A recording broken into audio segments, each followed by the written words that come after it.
You're listening to an event from the U.S. Institute of Peace, part of the USIP podcast network. For more information about our work around the world, visit usip.org and check us out on social media.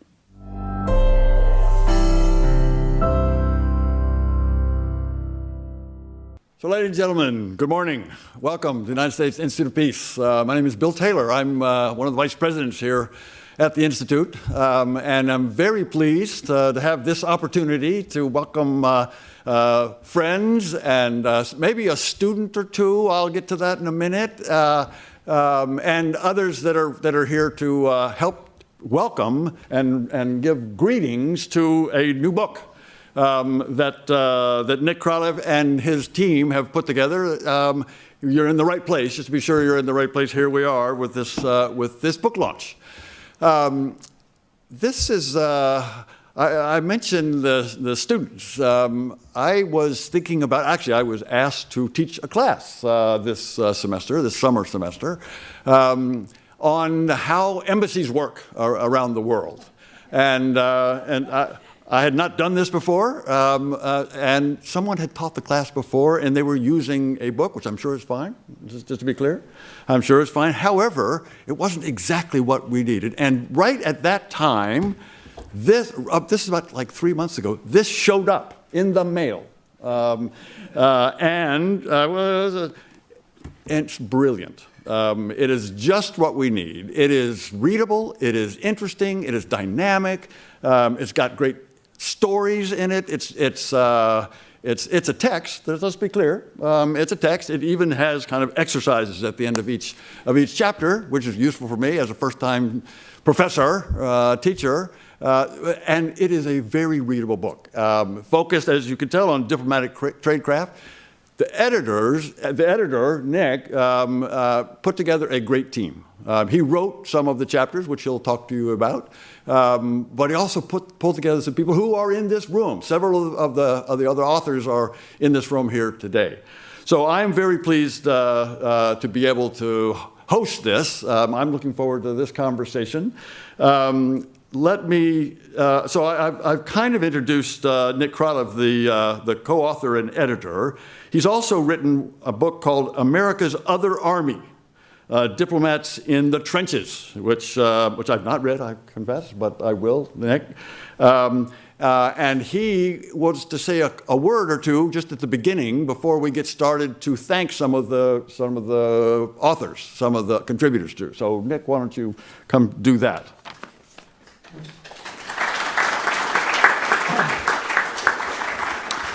Well, thank you very much, Ambassador Taylor, and I'm delighted to be back at USIP and grateful to you and the Institute for hosting the launch of Diplomatic Tradecraft.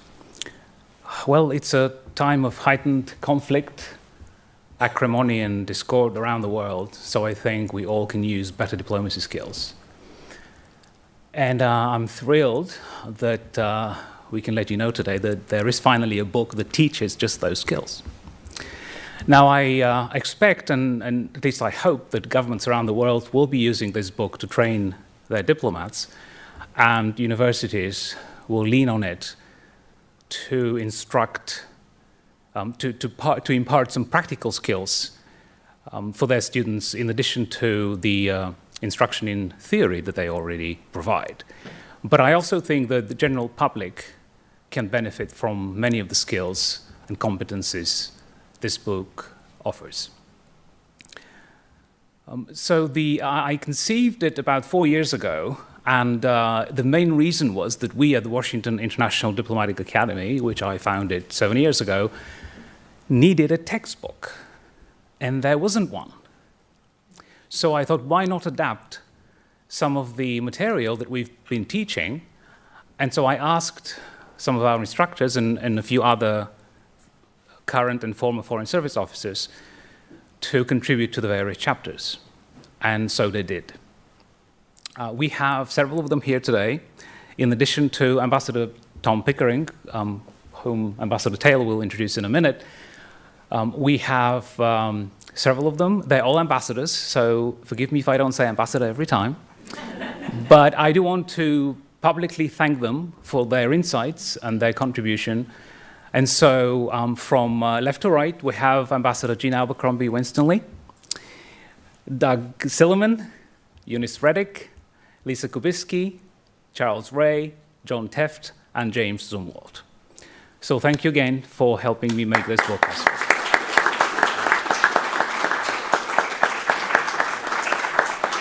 And thank you all for coming. I see that we have members of the current and former Foreign Diplomatic Corps in Washington, with the former ambassador of Bulgaria sitting right here. And thanks to my parents for coming all the way from Bulgaria for this.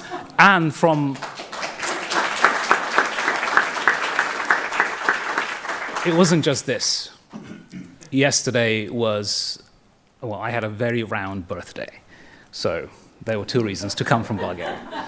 Anyway, thanks to you all for coming, and I look forward to our discussion. Thanks. So Nick, when you get to the age that Ambassador Pickering and I are, we don't talk about birthdays anymore. We're all done with those. So we are very pleased to have as the moderator for this conversation Indira Lakshmanan. Indira is the Ideas and Opinions Editor of U.S. News and War Report. This is what she does. She does ideas, and this is a great idea. She's gone to more than 80 countries, probably all the countries represented on this front row here. And she's reported on human rights and pivotal world events. Indira, we're so glad to have you here. And icon of the diplomatic corps over the past number of years, Ambassador Tom Pickering. We are so pleased to have Tom back in this building. He's been here several times. He helps us out on a lot of things. He's got several projects going. He's got a lot of projects going, which I won't even go into. However, what brings him here, in addition to having co-authored some of the chapters in Nick's book, Tom, as we know, has been the ambassador in Russia, India, Israel, Jordan, Nigeria, El Salvador, and the United Nations. Not to mention being number 3 in the State Department as P, as we called it, the Undersecretary for Political Affairs. So a great panel. Tom, welcome again. Nick, congratulations. And Indira, over to you. Thank you so much, Ambassador, and I want to thank everyone for coming. This is an incredibly important book. In Washington, we have books that are exciting and books that are worthy, and this book is both. So I'm thrilled that you would all come today, and thank you to the ambassadors who contributed and helped to make this book possible. So I am just thrilled to be here. Both Ambassador Taylor and Ambassador Pickering have been quoted in countless articles I've written about diplomacy for Bloomberg and the Boston Globe and other places. And Nicholas, I'm honored to have worked with as a fellow member of the Diplomatic Press Corps. We traveled all around the world on Hillary Clinton's plane for many years together. So when Nick asked me to do this, I was thrilled. And immediately the first question that came to mind was, how do you, as a former journalist, end up being the person who's writing a textbook on diplomacy? And how is it possible that there wasn't another textbook on diplomacy before? So let me start there, Nicholas. Well, thank you. And I'm, yes, very honored to be sitting next to Ambassador Pickering, who was very helpful, particularly on in the chapter on negotiation in the book, because his experience is unmatched. But to answer your question, I have to tell a story, which is what I used to do for a living, right? And the story begins sort of 20 years ago, but really much earlier. And so I'll go back to the fall of the Berlin Wall, when I was 15. I knew nothing about diplomacy. But it turns out that what diplomats do actually affects people's lives. Who knew? Right, who knew? So had it not been for the role of diplomacy in both ending the Cold War and transitioning from a very different political and economic systems in Central and Eastern Europe to what we have there now, I would not be here. I would not have come to the United States. I would have not gone to Harvard and done all the other things that I've done. So in other words, my life would have been completely different had it not been for the products of American and Western diplomacy both before and after the end of the Cold War. So I always wanted to be a journalist because there were so many interesting stories to tell in that part of the world at the time. But then when I came here, I wanted to focus entirely on covering foreign policy and diplomacy. And so that's what I did for more than a decade. And about 20 years ago, I became very interested in the Foreign Service, in the US Foreign Service. I began traveling with the Secretary of State, who was Madeleine Albright at the time, in 2000. And I did it until Secretary Clinton, as Indira mentioned. Now, there are many journalists traveling with the Secretary of State, but nobody else wanted to write a book about the Foreign Service. And so I asked Colin Powell, who was Secretary of State at the time I began my research, to give me access to about 60 to 80 embassies around the world. And so I could go in and spend a few days in each of them and interview Foreign Service members, not just officers, but all kinds of Foreign Service members. And so I started doing this in 2003 and 2004, wrote a series in the Washington Times on the Foreign Service. When I first began traveling with the Secretary of State, Madeleine Albright, I was doing that for the Financial Times, and then I'd moved to the Washington Times. And then, after I decided to leave journalism in 2010, I finally had time to write a book about the Foreign Service. So the book that I always wanted to write, and I had no time, I actually wrote it in 2012. That's the book America's Other Army, which Ambassador Taylor just mentioned. And while promoting the book and speaking at events like this, or even ministries of foreign affairs in different countries, I was shocked to find out how neglected diplomacy is everywhere, particularly in training. So the system that I thought existed, I think I'm right, but the system I saw did not make sense to me. And here's what the system is. Most governments take in people into their foreign service who either have a master's degree in international relations in some countries. In our case, we have exams to join the foreign service. But these exams are not the general knowledge exams.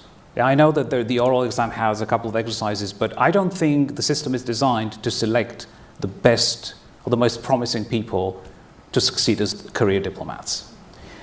And then we bring them in and we give them 5 or 6 weeks of orientation, but we don't really give them proper training in what I call tradecraft. And then we throw them into the deep end to sink or swim. And it takes them years to learn how to do their job well.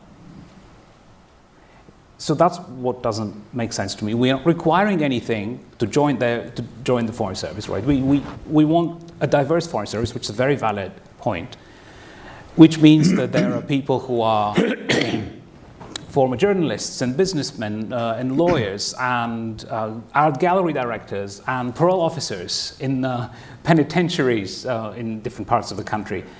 And we say, well, that's okay. We want people with a variety of skills, which is, again, a very, very good point and needed. But we're not giving them solid training, a foundation on which to hone in their skills and become better. Yes. Well, let me follow up on that, because Ambassador Pickering, we're so lucky and grateful to have you here. I don't think there's probably anybody who's had as many positions, anybody currently who has had as many ambassadorships as you have, and all the way up to the number 3 in the State Department. So let me ask you, because you did a lot of learning on the job in so many positions, and the sort of mantra of the Foreign Service and government in general has been, there's no real training for it. Sure, you can go to Georgetown, you can study diplomacy, but in fact, you really need to learn on the job. So tell me about that. Do you agree with that mantra that, you know, diplomacy can't be taught in the classroom, and that in fact you have to be fired by the real world experiences? Let me begin, Indira, by telling you a brief story.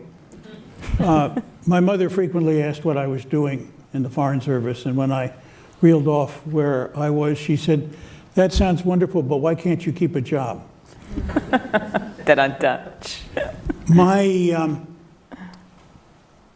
experience has been that about 15 years ago, 3 or 4 Foreign Service retirees sat down at a Washington club and said, there needs to be more opportunity for formal education and training for people working in diplomacy. Foreign Service officers were very much on our mind, but we also thought of civil servants. We thought of people from the Defense Department, so engaged people from agriculture and commerce, people from the intelligence community, and so on. And we did a number of studies. And one of them was, is the NSC really working effectively, and how to prepare for that? We brought together administrative assistants from senior congressional figures, senators and congressmen, with a group of similarly experienced Foreign Service officers for a series of seminars.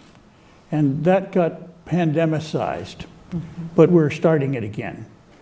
And we took a look at the fact that the military exploited effectively the concept of war games. And so we converted it to peace games. We worked with a very good private firm supporting the University of Maryland in gaming, and came up, and we've now had 6 or 8 sessions. And this building has become the new host and central operator for us of the Peace Games activity in concert with us. And we're looking finally at putting it on the budget payroll of the Congress, if I could put it that way, on a permanent basis, rather than seeking to raise money from well-intentioned people all across the United States, which we have done. We've raised, I think, close to $2 million for that particular capacity alone. So there's much going on. And it points up several lessons that you iterated. One, that formal training and education in diplomacy is not sufficient at present circumstances for carrying it forward. That a lot of us have learned through what we call on-the-job training. I had the particular good fortune of requiring a carpool in order to stay alive to go to work and still have a wife. And I carpooled with a very senior officer who later offered me several jobs to work for him. I then carpooled with Joseph Nye, a name that will be familiar to you from the Kennedy School at Harvard. And this was an exhilarating learning experience, because I had 45 minutes morning and 45 minutes in the evening, barring tornadoes and snowstorms, which extended the time, to go through a kind of Q&A examination of what it was that we were each doing and how and in what way it affected each of us and what lessons we had learned. And that was in itself quite useful. I would not say that we should abandon on-the-job learning, but I think we should expand it and push it. And finally, we have done a very good job in the U.S. Foreign Service in language training. And it is a key subject, and I'll talk more about it later if people want to. But it is, in my view, a fundamental tool, not just for understanding what other people are thinking and doing, but for creating a relationship. And that's very significant, and there were times when it particularly helped me in my Foreign Service period that made a real difference in how and in what way I could perform effectively to support the U.S. government interests and its relationships with governments and diplomats around the world where I was working. Can I follow up on that? Yes, please. I completely agree with everything Ambassador Pickering said. No one is saying that on-the-job training should be abolished or minimized or diminished. Absolutely not. Here's really the heart of the matter, in the way I think of it, which is essentially the topic of this discussion. There has been what's called military doctrine for over 100 years. It's an essential part of any national security strategy. There has never been a diplomatic equivalent to that, which means that in statecraft, you over-focus on force. And if you look at the last 20 years, I mean more, but at least the last 20 years, you will see, particularly in US foreign policy, the over-reliance on force, right? Well, I think diplomacy should be the first resort. So why has there not been diplomatic doctrine? Well, that's essentially a body of interrelated operational concepts, right? How to practice a certain profession. And I've thought a long time about this, because after all, diplomacy is viewed as a structured profession. Well, if it's viewed as a profession to begin with, but that's another topic. And people think of the protocol and all that, so they have rules. Well, unfortunately, when it comes to professionalism and tradecraft, there are no set standards, like there would be in military tradecraft or military doctrine. What I mean by this is, and I'll give you a very specific example. When I started my research 20 years ago, I was in an African country at the US Embassy, and the chargé d'affaires at the time introduced me to the chief of the political economic section. And he told me that she was one of the best he knew in the Foreign Service. 2 weeks later, I was in China, talking to the DCM, the Deputy Chief of Mission there. And he knew the person who was supposed to be one of the best. He said, oh, she actually is one of the worst I've ever seen, right? So how can the same officer be viewed as one of the best and one of the worst at the same time? Who decides these things? What are the criteria? What are the standards? What is the baseline? There isn't one, right? Well, how are we supposed to take diplomacy seriously as a profession then? Right? So that's why I now say that diplomacy to me is an underdeveloped profession. In fact, I think that many people don't view it as a real profession. That's why we have all these political appointees in the system, right? A third of ambassadors. How come no other country in the world has a third of its ambassadors to be political appointees? I have nothing against having political appointees in the system because, let's face it, career people are bureaucrats, right? They need infusion of new blood and new ideas from time to time. But to have a third of ambassadors, 99% of whom have no qualifications to practice diplomacy, I think is absurd. But then, if you look at our entry-level officers, they're not that much more qualified to practice diplomacy either. Until 5, 6 years, perhaps, on average, into their career. And so what I'm saying is, if rather than spend the money to move them around the world twice by their year 5, at which point they get tenured, some of them don't, a few don't, and they have to go out to leave. But to me, it will be a much better expenditure of money rather than have this tenure system for the first 5 years and move people, because they're still doing regular jobs. They're not in apprenticeships or traineeships. No, they're doing regular jobs, and sometimes managing budgets of millions of dollars and managing people, by the way, right? Most of whom are much older than they are, but that's another story. And so why not have a system where we spend a year training them, really training them, and not in theories or history, training them in tradecraft, right, and then send them out, right? That's, now I know that this probably seems utopian at this point because the system is what it is, and one needs to move mountains to change what happens in government. But it seems to me it'll be much more efficient, and at the end of the day, it'll be in the US interest to have entry-level officers who go out and they know the basics at least, right, the fundamentals, and build on them. But on-the-job training is indispensable. Diplomacy is indeed the kind of profession that I'm in the middle on this, right? Some people say, well, you cannot teach it in the classroom. And then other people may say, well, a degree in international relations will make you prepared. No, international relations is an academic discipline. Diplomatic practice is something quite different.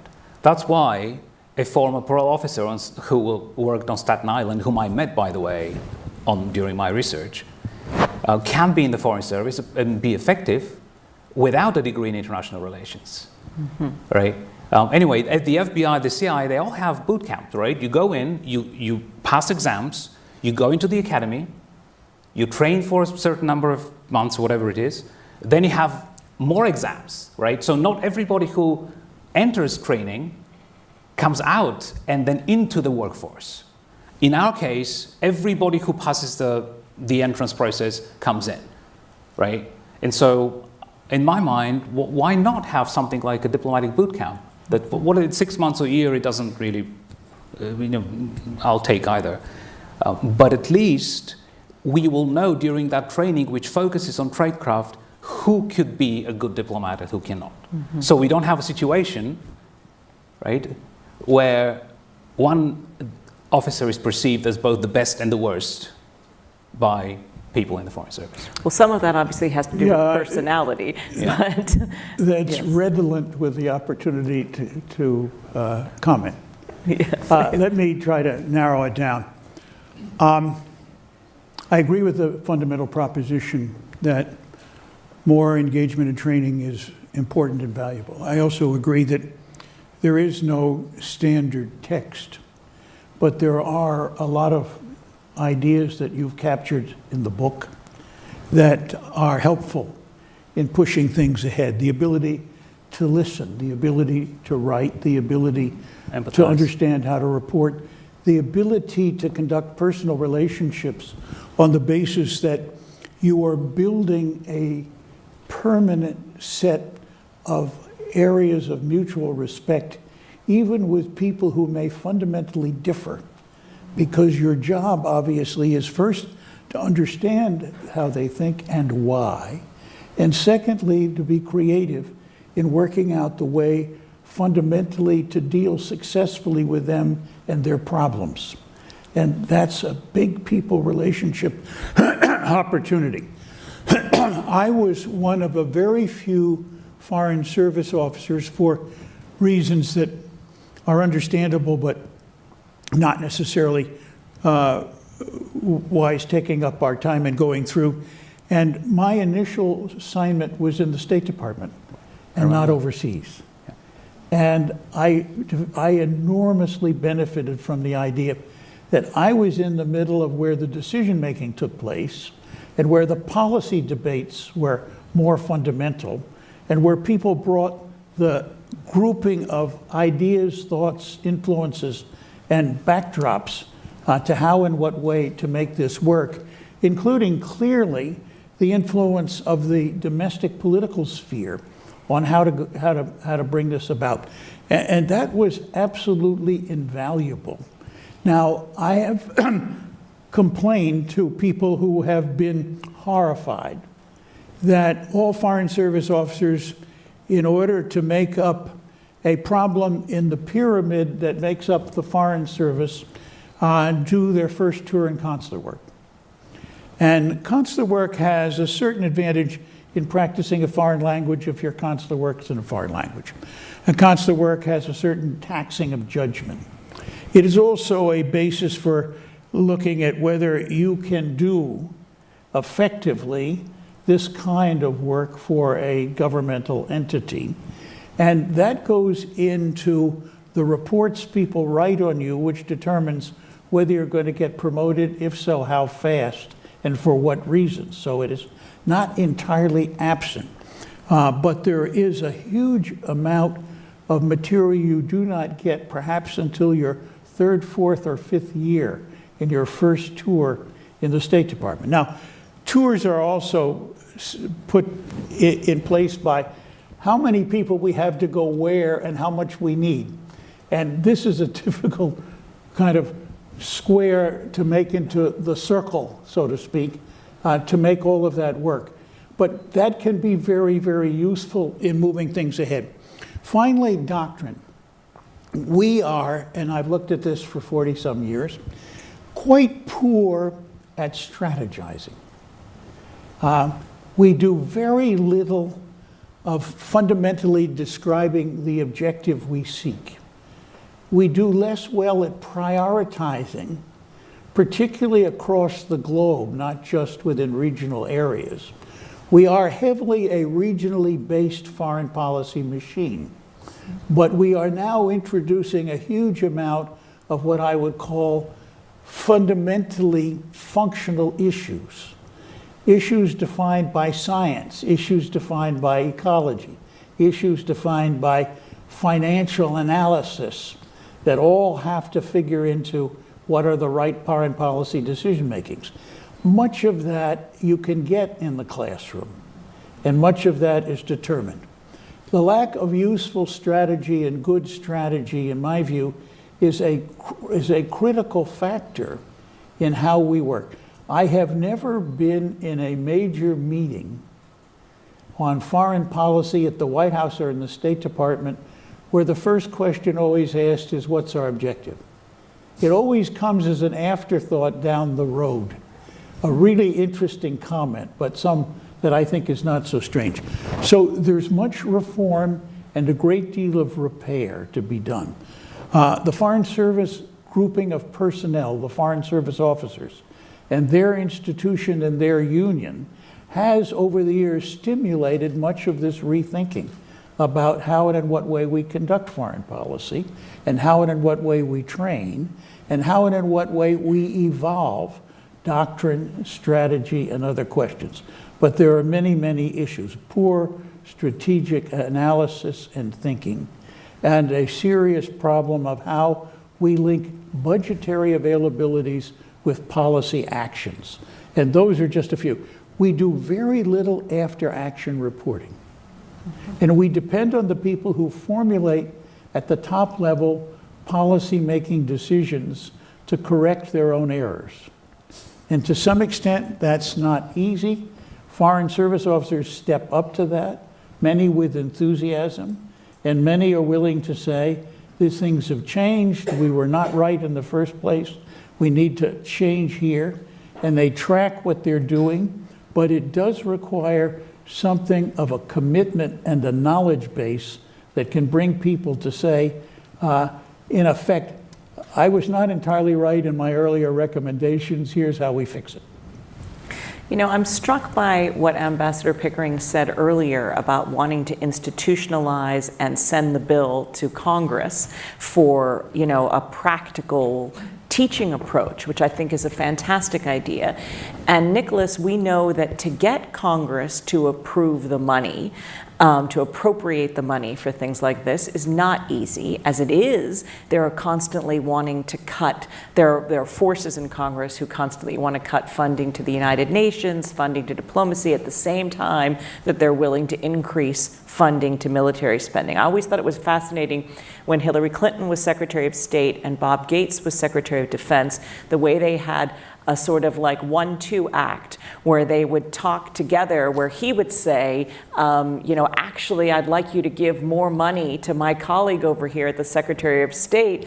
She actually needs the money and she can be preventive so that then I don't have to spend the money in a war. It was a really nice thing that they had going, and I think it was actually quite effective at the time in persuading members of Congress that there should be more money given to prevention and diplomacy.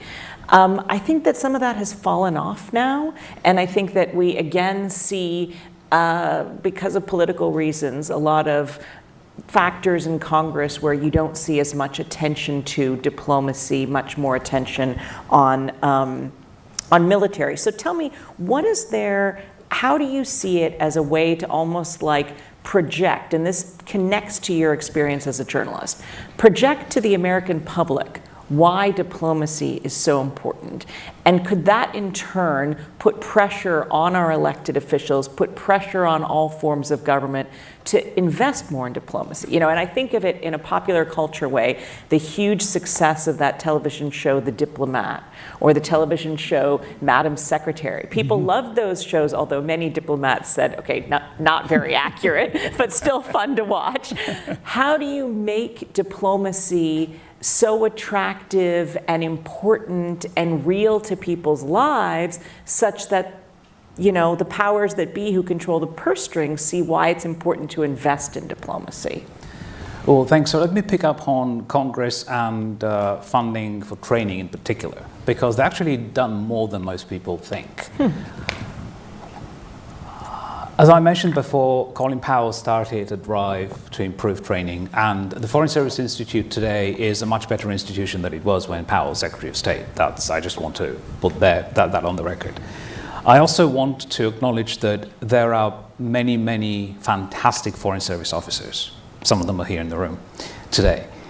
What I said about entry level is not meant to denigrate any of the skills and the mastery of many of our Foreign Service officers. The problem was that they got to that level, Ambassador Pickering, Ambassador Bill Burns, who is currently at the CIA, the ambassadors here, right? It wasn't the system that produced them.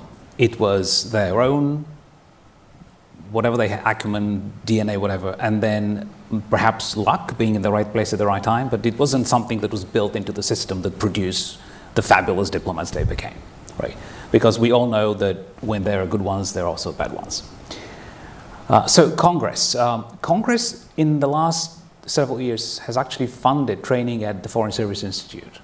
But I was just talking to a current ambassador, US ambassador, serving, who they were all here last week for their Chief of Mission Conference. And what came up was that the money that Congress has given the State Department for FSI in particular and for training has been spent mainly on adding new courses to their catalog on all kinds of subjects. And it's not clear that all of those subjects are really needed for more than a handful of people, right? My impression of FSI, and I was lucky enough to be given access to what at the time was called A100, which is the initial orientation course that every new Foreign Service officer goes through, when I was writing my book, America's Other Army. And it's been, of course, 12 years, so things have changed somewhat. But fundamentally, I still believe that FSI focuses more on bureaucratics than on tradecraft. And if you look at, I'll just give you one example. Let's say you just came into the Foreign Service, you decided to choose the political or economic career tracks. You go through your 6 weeks of orientation, because that A100 is now called Foreign Service Orientation, and it's about 6 weeks. They don't even pretend to call it training, they call it orientation to the State Department and the system and the bureaucracy. So let's say that you are going to do, Ambassador Pickering talked about consular work, right? Every Foreign Service officer has to do consular work at the beginning of their career. But not all of them do it on their first tour, because it can be done on the second tour. So let's say you are going to be an officer in the political section at the embassy anywhere. So after the 6 weeks, if you need to learn a foreign language, so if you go into a country whose language you don't speak, then they will give you fantastic training, as Ambassador Pickering mentioned, in that language. That is, I mean, the FSI is the best in language training. But then, the actual tradecraft, what are you going to do in that political section in whatever country you're going to, right? Nobody, unless you've worked at an embassy, you don't know what actually happens in an embassy behind the scenes, right? What does an officer in the political section do every day, right? What skills do they need? How do they do it, right? How do they learn to do it? Right now is by osmosis. You just observe and shadow more senior officers, right? So this course that you take at FSI, it's a 3-week course. It's for political and economic officers combined. So in 3 weeks, how do you teach tradecraft, both economic and political? I'm sorry. So that's why I'm saying that the focus on the bureaucratics of it rather than the tradecraft of it. And just to end my long answer to your question about the public, right? So I was very flattered a few months ago when the creator and executive producer of The Diplomat sent me an email to tell me that she and her team read my previous book, America's Other Army, at the beginning of the process of writing the pilot script. Now, then I wondered, if you read it, why did you write such an outlandish plot for the pilot? Because there's no way that a career Foreign Service officer gets London, to be under two ambassadors in London, right? That they get confirmed almost overnight. Right? That just, and I appreciate anything in pop culture.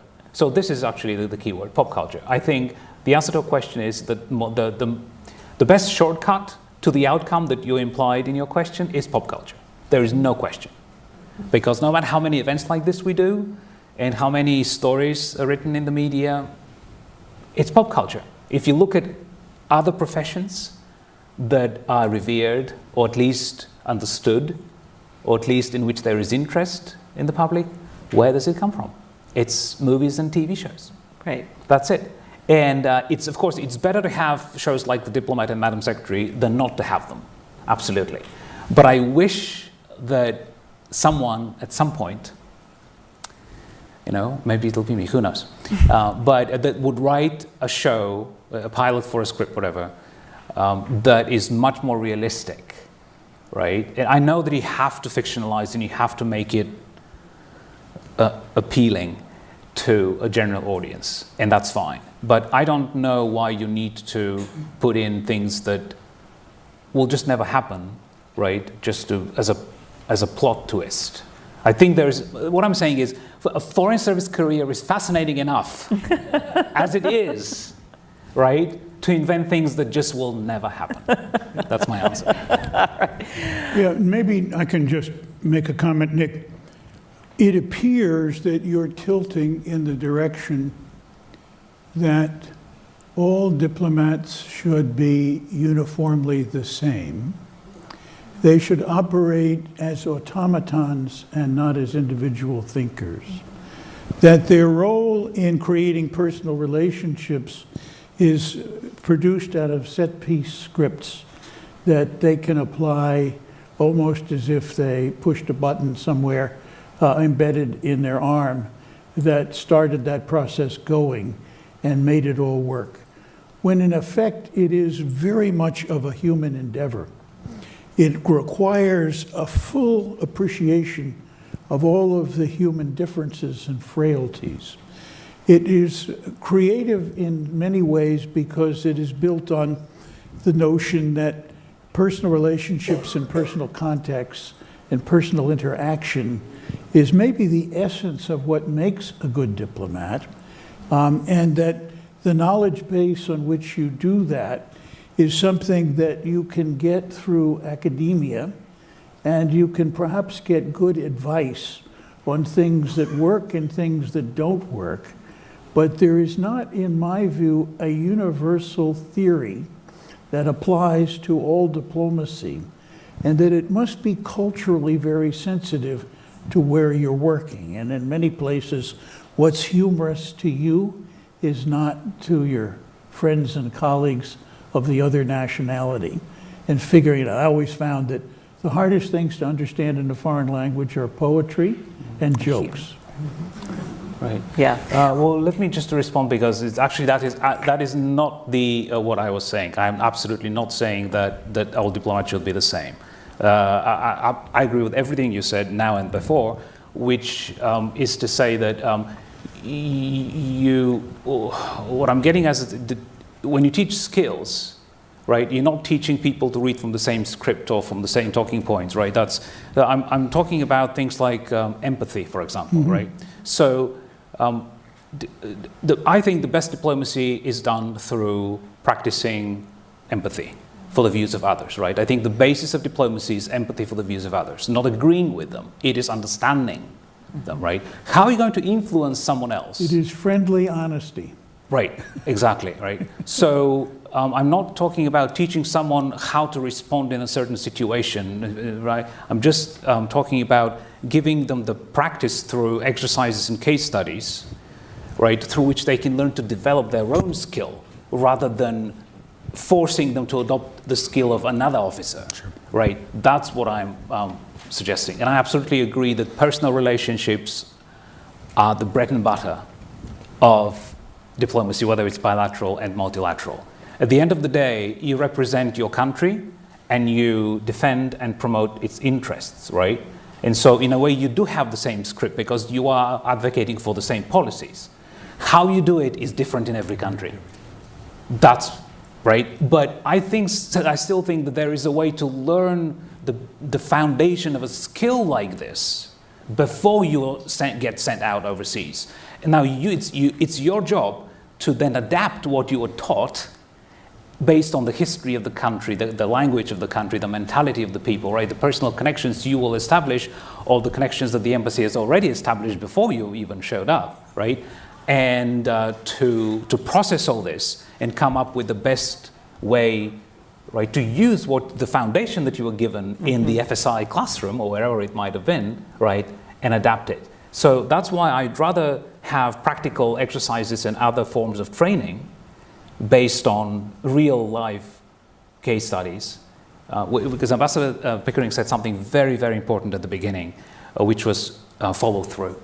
Lessons learned. Right, the military is fantastic at lessons learned. And the State Department has been trying, I must say. When Bill Burns was Deputy Secretary, he made a push for it. And they're trying. There is even an office at FSI that is now supposed to look at the lessons learned. But I don't think, I agree with Ambassador Pickering, it's not nearly enough. When we created the policy planning staff in an interesting way, and a good bit of what it should be doing is absorbing lessons learned and being a team B, that they do not have what I would call emotional attachment to a brilliant policy idea, which now needs change. Yeah. Ambassador Pickering, earlier on, you really laid out for us some of the skills that you think are most important for effective diplomats. Now, of course, the personalities, the number of people who are in the Foreign Service, that represents the number of different personalities and ways that those skills will be carried out.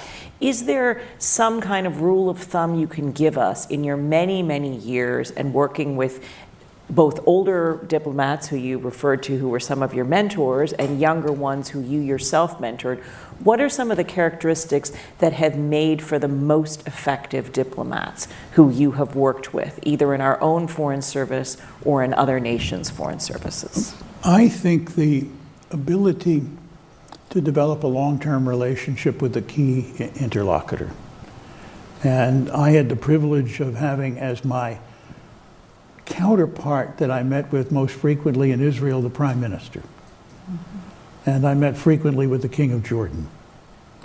And it was in that set of relationships which put the U.S. in a position where, in effect, I had access to the top decision maker and could deal with their concerns and with how and in what way I conveyed our concerns.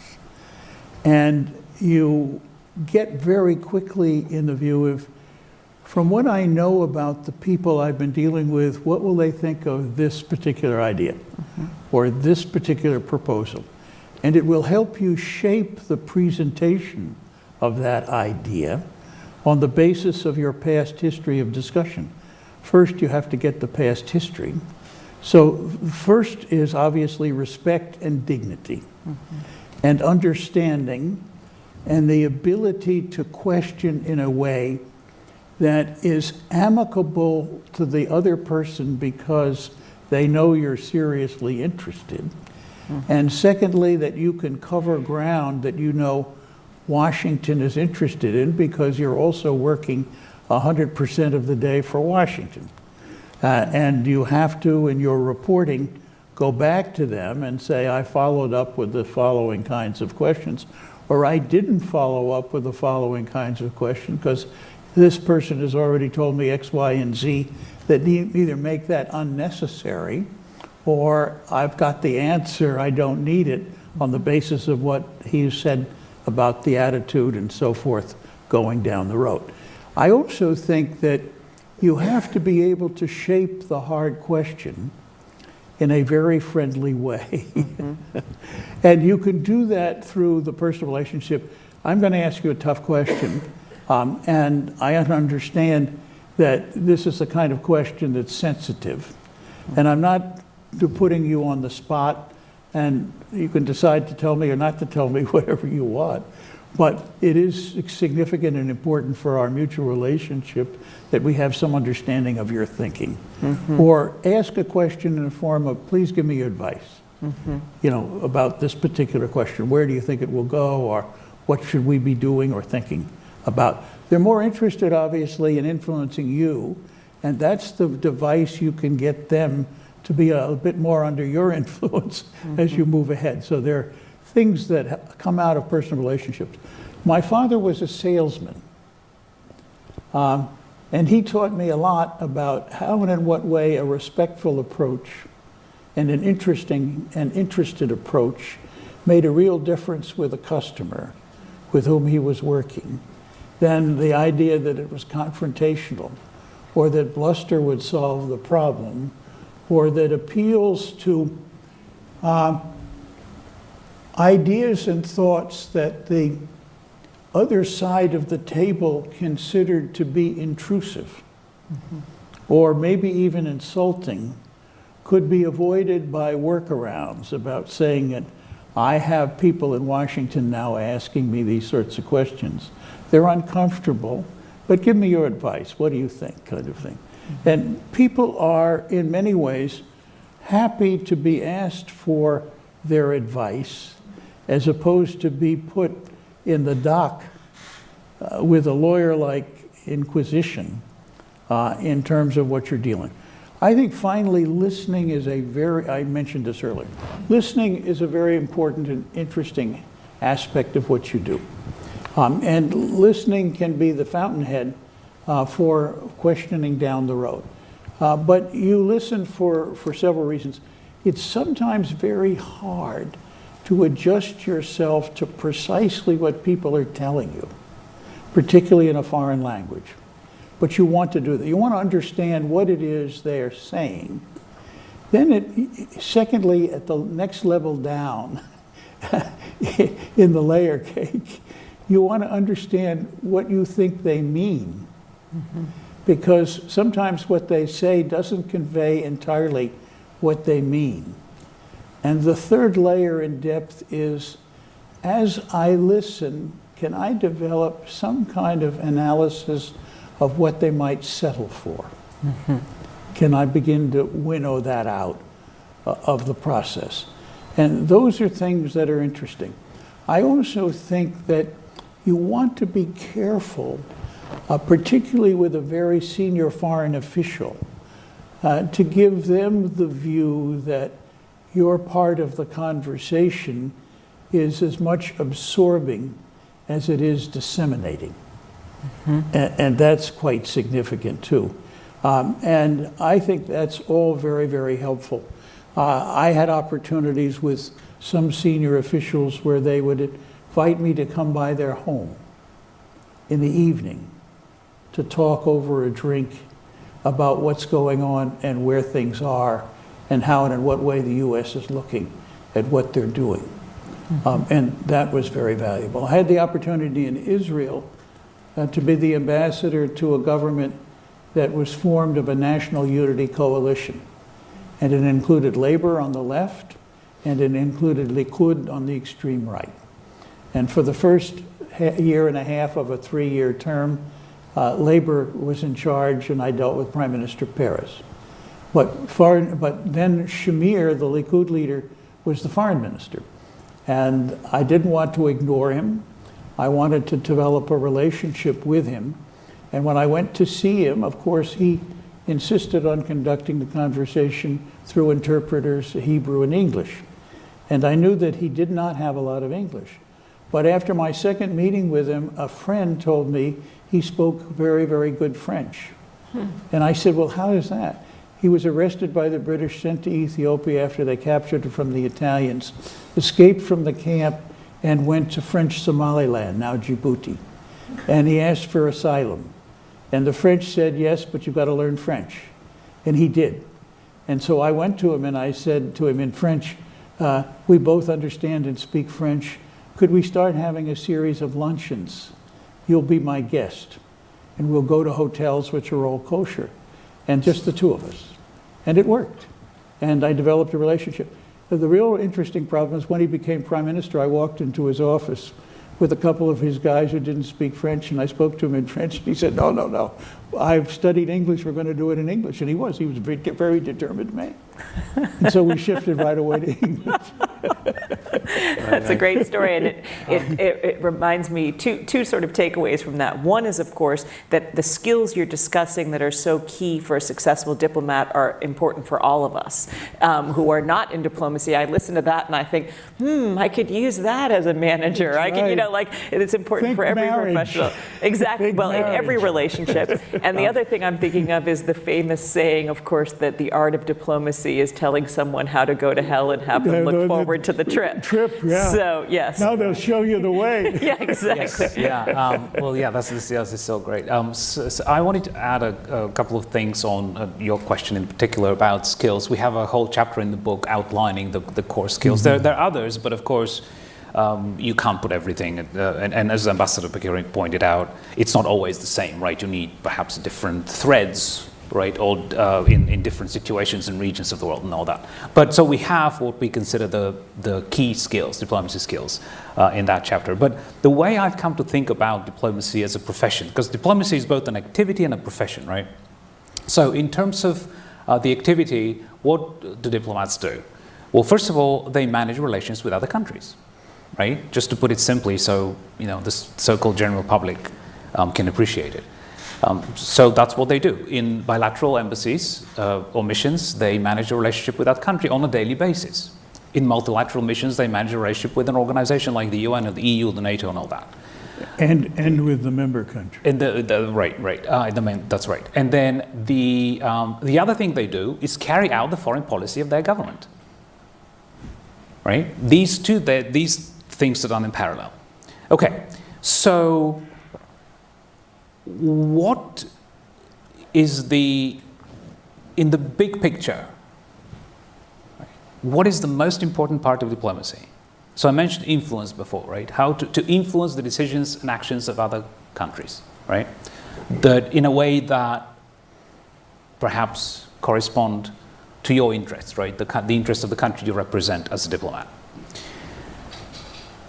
And to bring back empathy, right? If you understand how they think, the other side, right? How they think, how they make decisions, where they're coming from, what their bottom line is for whatever you're talking about or negotiating, then you can do a little play and think like you believe they think, right? And come up with, okay, so what is the bottom line for them? What are their interests, right? Okay, and then you look at your own interests. This is where they diverge, this is where they converge, right? If they diverge, is there something we can do to make that divergence less obvious, right? So in that case, what do you need to do? You need to change their perception of their own circumstances. And sometimes you need actually to change the circumstances themselves. Now, I consider this to be the most difficult part of diplomacy, right? Because you're going to change the circumstances that other governments use to make decisions. Think of Putin right now in Ukraine, right? We'd love to know how he thinks and how he strategizes and to be ahead of him, right? And I'm just giving this as an example from the news, but you can apply this to any country. And so this is the strategy that Ambassador Pickering was talking about that we don't seem to be very good at. It'll be very, very effective if we were better at it. Mm-hmm. And it's we don't have to necessarily consider a war in this. We can apply this to Turkey and its prime minister. We can apply this to South Africa. I mean, it's any part of the world. And I don't think this happens enough, right? To strategize and think, okay, where are they? And where do we need them to be, right? This isn't necessarily something that will lead to conflict. Diplomacy, at the end of the day, is about compromise and ideally win-win scenarios, right? You don't have to have a situation where it's a zero sum, as we call it, right? And that's also a skill. But and then the last point, what you just said about applying this to any other field or profession or walk of life, absolutely. Most of this can be applied, all these skills. The difference is this: when you're a diplomat, you live and work in that other country on behalf of your government, and your job is to get things done that you've been instructed to do by your government in a foreign country and foreign society. So part of the job is navigating that society, knowing the right people, hopefully speaking the language, understanding their history and culture, right? Not just parachute in and think that they do what's called mirror imaging. In other words, that they think like we think, right? All of this is very difficult. And so I don't think any of us really, or most of us, are born with these skills. And some of us are better at them than others. But at the end of the day, you have to learn the skills. And it'll be nice to start learning them before you even get sent out. But absolutely, most of that you will learn on the job. There is no question of that. Well, that is the purpose indeed of this book. And Yes. I want to encourage everyone out there. I want to thank, of course, the ambassadors who contributed to this book. And you know, thank you to both gentlemen on stage for making this book possible. And I want to encourage everyone who wants to learn more. There are Audience questions. Yes. Well, I do want to, do we have time for audience questions? 20 minutes. Okay, good. All right, great. I would like to take a couple audience questions, and I also want to encourage the ambassadors who contributed to the book to give any comments that you would like to. So this is the first hand I saw. Yes, please. Hi. And please introduce yourself. Can you wait for the mic? I'm sorry, there is a mic coming. Oh, I can wait. And by the way, the ambassadors who contributed to the book, feel free to disagree with me. I don't mind. We don't all have to think the same way. Thank you so much for coming out. Really appreciate hearing such amazing work that you've been doing. I am Denise Geronimo, and I am currently a Wrangell Fellow, and I'm joined here by other lovely Wrangell Fellows who will be future Foreign Service officers. And we've been talking a lot about future trainings, expanding trainings, and potentially more assessments, but I'm curious, what do State Department fellowships, like the Wrangell Fellowship, like the Pickering Fellowship, play in transforming and expanding training for future Foreign Service officers? Great question. Well, there's a Pickering Fellowship after, so here is Yes. here is the Pickering of the Pickering Fellowship. So I think he was the best person to answer that. Yeah. The fellowship is, with both Pickering and Wrangell's and Payne's, one of the single most important source for recruiting diversity. And it plays a very significant role. But it also, because it is based on an ROTC type principle, funds education in academia as part of the fellowship itself. And the fellows have to then pass the entrance examination and come into the Foreign Service. Some serve in aid, some serve in state, and so on. And I think it's an extremely important program. I was honored and very pleased that many months after I left the State Department, they finally revealed to me that they were going to name the existing fellowship program for me. And I said, well, I have only one concern. I have very strongly believed in my life you should never name anything for anybody who's still alive, for all of the obvious pitfalls. So far, I've avoided that without too much contortion. But it is something that I think is very significant. And over the years, I have fought with people on the Hill to increase the number of people being brought in each year in the programs. And I congratulate all of you who are part of those fellowship programs. It's a real achievement. And I think you will, in the course of your opening years, both on the academic side, because they help fund with the coordination of the schools involved, a year or two of graduate level training. It began originally with some funding of undergraduate level training. That sort of dropped out, and I think we need to take a look and see whether that shouldn't be resuscitated, because not all people are financially able, but people who are good, capable students with a real interest in the Foreign Service could benefit greatly from having this extra academic training. It's been very interesting because in the course of my career, I've run across only one officer who did not have a university degree and was served in the Foreign Service, and I hired him. Because I thought he showed real capacity. He went to the California Institute of Technology and did a number of different subjects, but never concentrated in one long enough to get a degree. So he was not basically a hopeless case in any means. But it is very interesting because there is not a finite requirement for a college degree.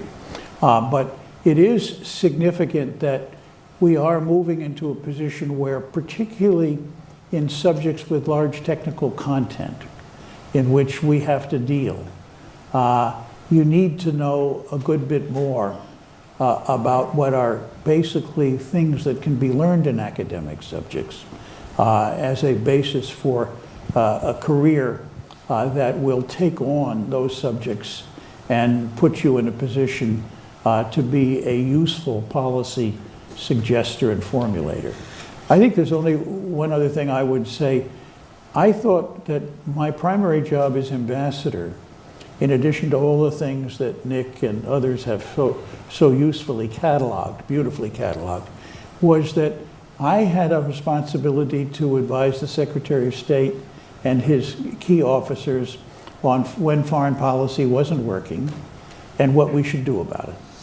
And that was a burden that I happily took on.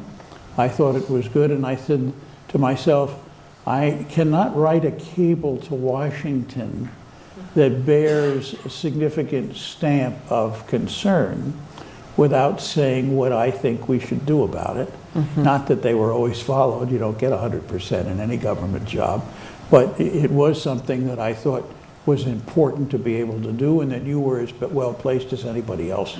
And I had very, very good staffs, which I worked with, to take a look at what I was writing as well, so that I had, in effect, a number of eyes and ears looking at the subject. Thank you. I saw this lady in the front row. Yes, in the purple. Right here. It'll be on your left. It's coming on the left, yeah.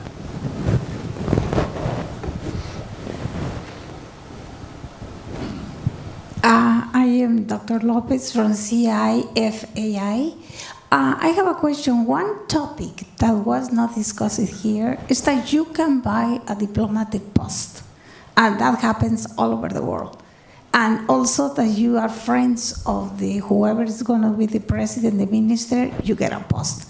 And one very notorious example here in the United States, from many more, is Mr. Gordon Sondland. He gave $1 million to the Trump administration, and he ended up from being a diplomat. How come a hotelier was the ambassador of the European Union? That's my question. This is a very important topic, and that actually confirms what you say, that 90% of the people have no idea how to be a diplomat. And why? Because most of those posts are selected. They are not. People who are really career diplomats are very rare when they're really diplomats. That's all my comment.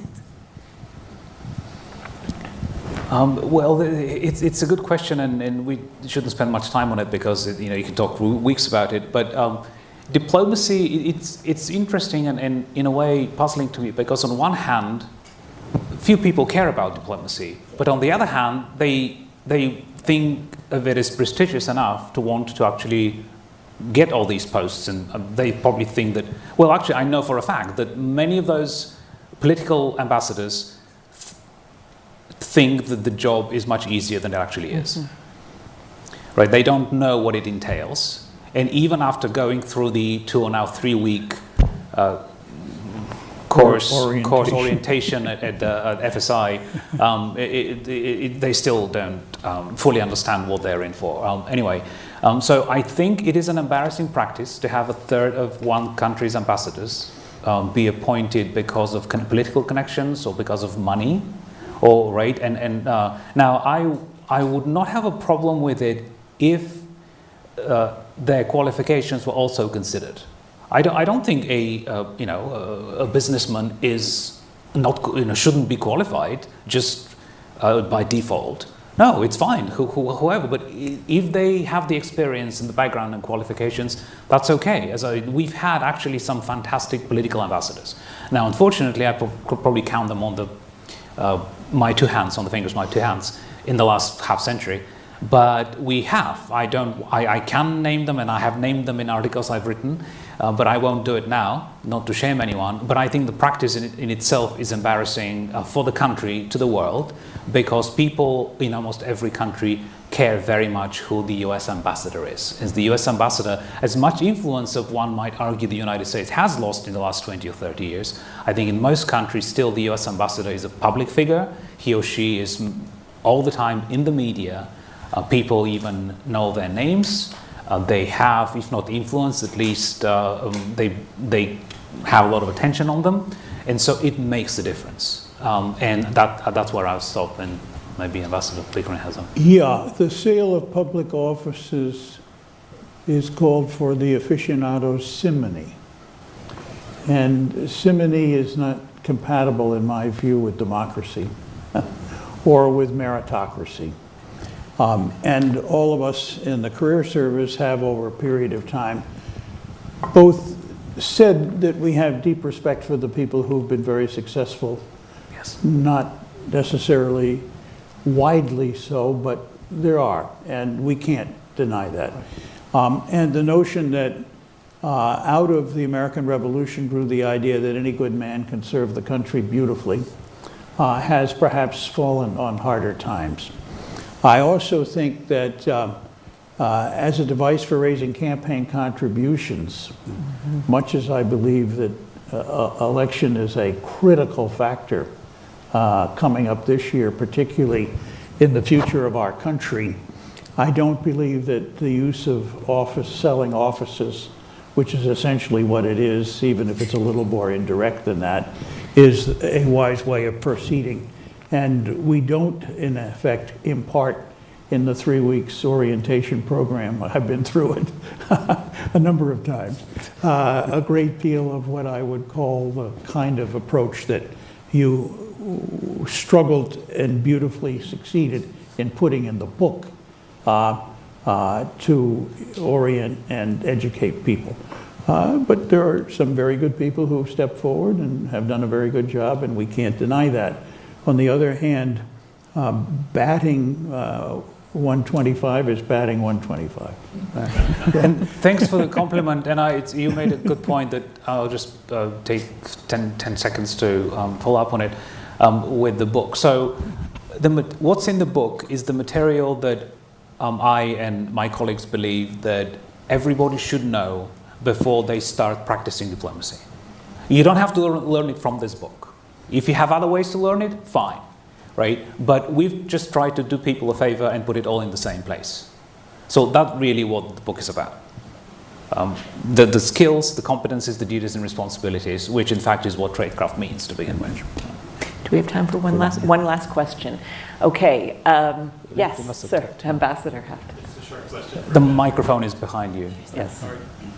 Yeah, John Teft, thanks for the great discussion. A question for Ambassador Pickering. Could you say a few words, Tom, about mentorship, specifically for younger officers once they get to post, no matter how much training they may have had, how good that training was or not, here in Washington at the Foreign Service Institute or elsewhere, what needs to be done and how, and I know from personal experience you're really good at this, how did you go about mentoring, training on the job, as it were, to make sure that these officers coming up under your command, as it were, did well and prepared for the future? Thanks, John. John was my deputy. I chose him from a number of officers to come to Moscow and work with me there. And John himself did a formidable job under very difficult circumstances later on as ambassador in Moscow. And John, many congratulations and thanks for the way you did that job.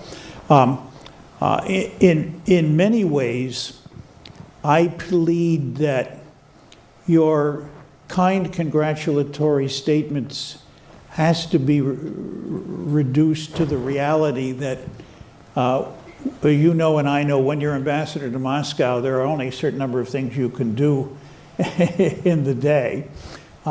And I relied very heavily on my deputies, like you, John, and Dick Miles and others, to take on a more focused effort to mentor junior officers. And at the same time, I thought that there were occasions in which we could do mentoring. I made it a practice to try to have embassy meetings with everybody present. And from time to time, John, I think we had our Russian staff present, which was somewhat shocking to some. But it was a teaching moment as well as obviously a communications moment. And that played something of a role in what we were doing. I would have put in the A100 course a module based on some careful research and practice, how you can get the most out of on-the-job learning or on-the-job training. So that in effect, while we did not produce the academic syllabus for that particular issue, we should produce the syllabus as to how to know, see, recognize, make use of, and use question and answer and contacts and your reading and other things to digest what was there being given to you by successful diplomats recognizing their ongoing work. And that didn't mean that every successful diplomat should create a horn-blowing cable about how successful they are and this is what worked. But this does mean that you can see good work and recognize it, like other statements about other practices we won't go into at the moment. But it's part of how and in what way we do it. So I always thought that if on-the-job training was important, and I thought it was, a little help from the academic and educational side about how to make greater use of and more benefit of that particular piece of the syllabus, which was free. We didn't pay anybody to do on-the-job training extra. But we expected, in fact, that they would learn. And if we didn't help them understand what were the best techniques developed over the years by people in both learning and passing on learning, then it was an error that we could fix, and that should take place in the process. But John, thanks for the question, and I have, as I look back on my career, a strong feeling that I should have done a great deal more in this particular area. We have 5 minutes for one more. Is the ambassador from Bulgaria? Yes, yes. Ambassador. Right down here, yeah. I need a mic. Yeah, it's coming. Okay. Thank you, thank you. Good afternoon already, everybody. I thought that a voice from Nick's mother country is befitting today. So I didn't mean to be the last one, it just happened. So thank you really for making the exception of adding one more question. I have a comment and please identify yourself for everyone. Oh, of course, I'm so sorry. My name is Elena Poptodorova. I've been a long-time ambassador of Bulgaria to this country, a total of 13 years, split practically equally into 2 parts. And that was a huge opportunity, of course, professionally and personally, even before coming over here, during those 13 years. And to this very day, I've been privileged to keep up a very special relationship with brilliant U.S. ambassadors, and Ambassador Pickering, you were, of course, one of those U.S. diplomats with whom I've had the honor of interacting. I want to make a brief comment on something which seems to be very sensitive across the world, and this is political appointments. Career diplomats like myself always feel a bit nervous when it comes to political appointees. But I would like to draw your attention to a big difference between America and, okay, I'll talk about Bulgaria only.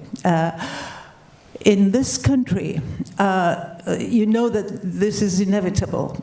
You have to obviously meet more expediencies by making political appointments as ambassadors, but you also know that that can be balanced out, it can be remedied by a very strong professional team underneath.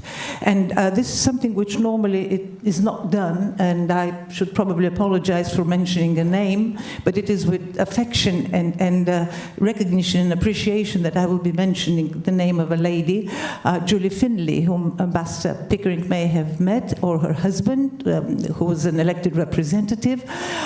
This lady was absolutely dedicated to the expansion of NATO, and since we are celebrating this year the 75th, and I'll be back in July for the big meeting here, I would probably be kind of in good context here. So because of her total, not just dedication, but contribution to the expansion with the last not last, we had more, but the big bang of 7 countries, she was then sent to Vienna, because Vienna is really a very nice city. But Ambassador Pickering, she had to lead your delegation to the Organization of Security and Cooperation, the OSCE.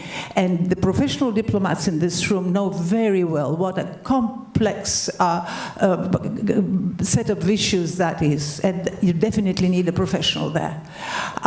So I don't think she ended up very happy after a few months on the job, but she did have this very solid team of professionals underneath.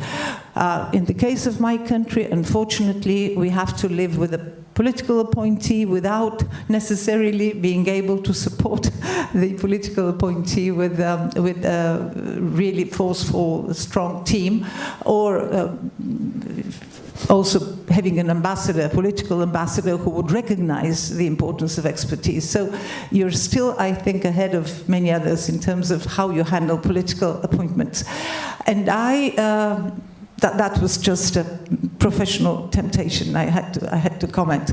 But I would like to tell you that I also had this very special pleasure in life of watching somebody grow from young years in professional career as Nick, whom I first met when he was still a journalist, and we actually worked together on a number of secretary's visits also to my country.